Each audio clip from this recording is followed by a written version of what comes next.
Okay, good afternoon students.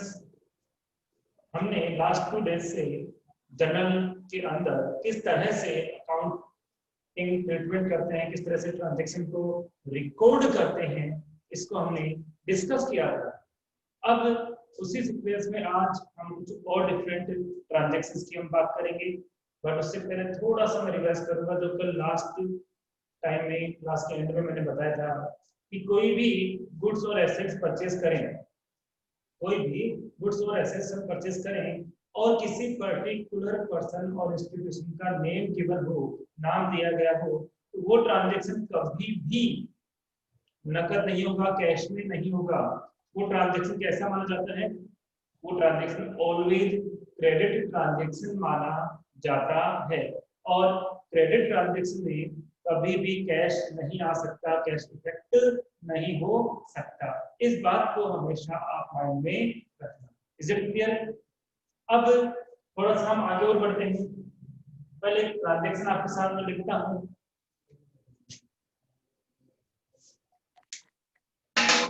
Transaction है goods sold to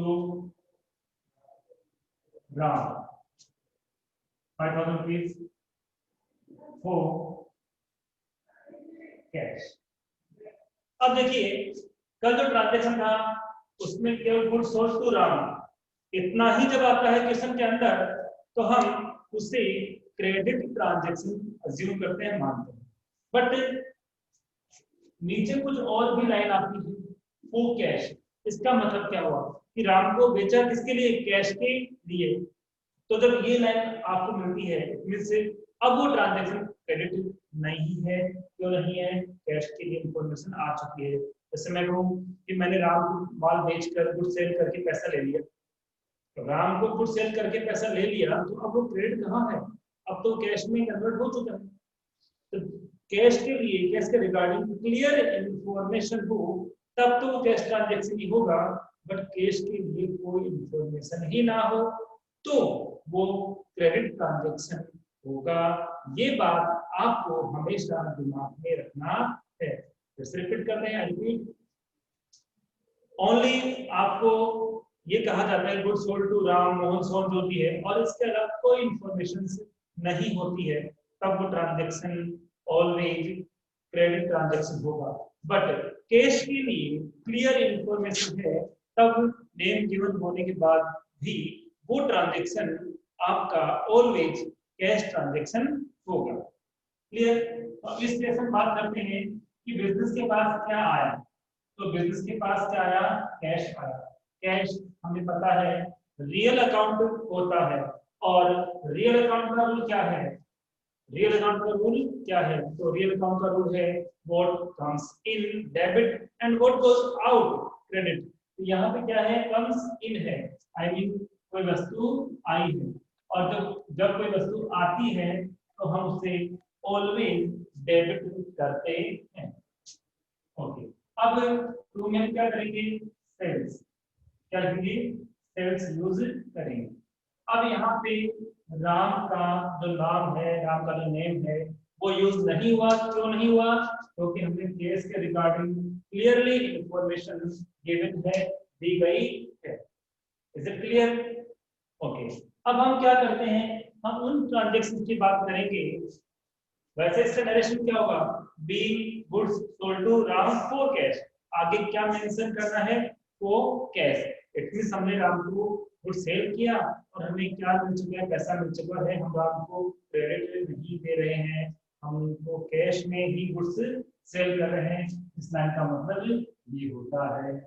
अब हम बात करें आगे, तो हम प्रेजेंटली जानते हैं कि जो भी बिजनेसमैन होता है या जो भी बिजनेस होता है, बिजनेस क्या करता है? जब बिजनेस स्टार्ट करता है तो वो एक अकाउंट खोलता है बैंक के अंदर, और जनरली मैक्सिमम जो डील्स होती है वो कैश में होने लगी आजकल। ट्रांजैक्शन जो है वो कैश में तो होते हैं, बट बैंक के थ्रू भी होते हैं। तो जो ट्रांजैक्शन बैंक के थ्रू होंगे उनको आप किस तरह जर्नल में रिकॉर्ड करोगे, आज हम उनकी बात करेंगे। तो जैसे मैं बात करता हूँ cash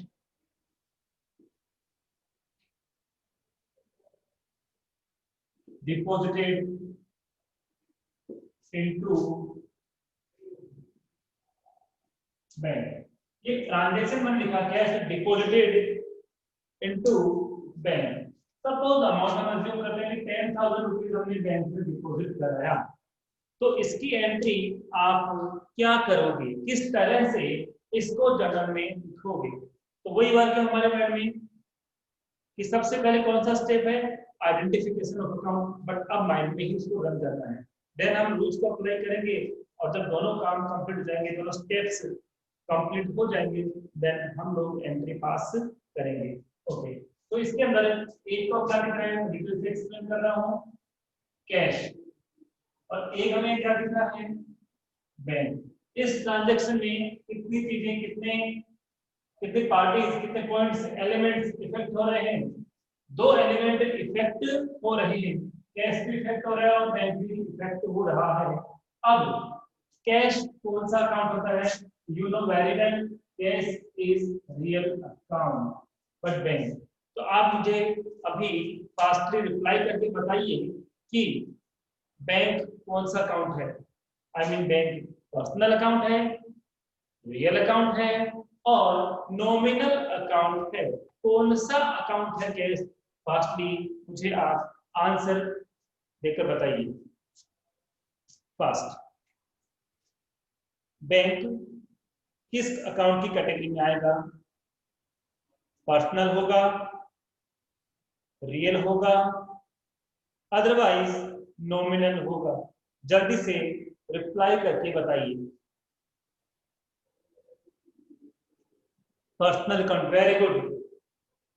bank always personal account होता है बिकॉज बैंक क्या है, इंस्टीट्यूशन। और मैंने पर्सनल अकाउंट को जो डिफाइन किया था, देन मैंने आपको बताया था कि name of person, name of institution, capital and drawings, ये चार चीजें कभी भी इफेक्ट होगी तो वो ऑलवेज अकाउंट कौन सा होगा? Personal account. ओके, और पर्सनल अकाउंट का रूल क्या है? पर्सनल अकाउंट का रूल है कि रिसीवर जो है वो ऑलवेज डेबिट होता है और गिवर ऑलवेज क्रेडिट होता है। अब इसकी हम एंट्री पास करते हैं, तो जो हमारा बिजनेस है उसने तो कैश दिया है, किसको दिया है? बैंक में दिया है कि आप यहाँ डिपॉजिट कर लो। तो बिजनेस के पास कैश आया या गया? बिजनेस ने अमाउंट दिया है बैंक को, तो बिजनेस के पास से तो जा रहा है, और जा रहा है what goes out, तो हम उसको क्या करते हैं? हम उसको ऑलवेज क्या करते हैं? हम उसको तो करते हैं क्रेडिट। क्या करते हैं? क्रेडिट। बट यहाँ बैंक कौन है? रिसीवर और गिवर। तो बैंक कौन है? रिसीवर, और रिसीवर को हम लोग ऑलवेज क्या करते हैं? रिसीवर को ऑलवेज हम करते हैं डेबिट। इस तरह से ये एंट्री आपकी कंप्लीट हुई। तो बैंक को डेबिट क्यों किया? क्योंकि हमने बैंक को दिया है, बैंक तो रिसीवर हुआ, और हमारे पास से, बिजनेस के पास से क्या गया है? तो बिजनेस के पास से कैश गया है। Is it clear? Any problem? Clear? आगे बात करते हैं हम लोग। आगे बात करते हैं कि ये तो थी बैंक में डिपॉजिट कराने की एंट्री। ये तो किसकी एंट्री थी? बैंक में डिपॉजिट कराने की एंट्री थी। Is it clear? अब हम इसको आगे बात करते हैं कि हम बैंक में डिपॉजिट ना करें, बैंक में डिपॉजिट ना करें, हम बैंक से विड्रॉ करें, तो क्या एंट्री होगी? इस बार मैं आपको जो ट्रांजेक्शन बता रहा हूँ वो डिपॉजिट के लिए नहीं बता रहा हूँ। इस बार जो मैं ट्रांजेक्शन बता रहा हूँ वो मैं आपको विड्रॉल के लिए बता रहा हूँ कि जब हमारा अमाउंट बैंक में डिपॉजिट है और हमें अमाउंट की नीड है, हमारा जो अमाउंट है, बिजनेस का जो अमाउंट है वो बैंक में डिपॉजिट है, और बिजनेस को नीड है अमाउंट की, तो बैंक से बिजनेस अमाउंट को विड्रॉल करेगा। उस केस में एंट्री इस तरह से पास की जाएगी। तो यहाँ पे जब बिजनेस बैंक से विड्रॉल करेगा तो बिजनेस के पास क्या आएगा? बताइए, बिजनेस के पास क्या आएगा? हम बैंक से विड्रॉल कर रहे हैं, बिजनेस बैंक से विड्रॉल कर रहे हैं, तो बिजनेस के पास क्या आएगा? जल्दी से आंसर देना। बिजनेस के पास क्या आएगा? पैसे आएंगे, पैसे आएंगे मतलब कैश आएगा। क्या आएगा? कैश आएगा। पैसे का मतलब कैश होता है। Is it clear? पैसे का मतलब क्या होता है? कैश होता है। कैश आया, रियल अकाउंट है, तो जो वस्तु आती है उसे तो ऑलवेज डेबिट ही करते हैं ना, गुड कम्स इन डेबिट। तो बिजनेस ने बैंक से अमाउंट विड्रॉ किया तो बिजनेस के पास कैश आया, आया तो हमने उसको डेबिट किया। दिया किसने? किसने दिया? बैंक ने दिया। किसने दिया? बैंक। बैंक पर्सनल अकाउंट है, रिसीवर है या फिर गिवर है? रिप्लाई, रिसीवर है बैंक या फिर गिवर है? बैंक रिसीवर है या फिर गिवर है?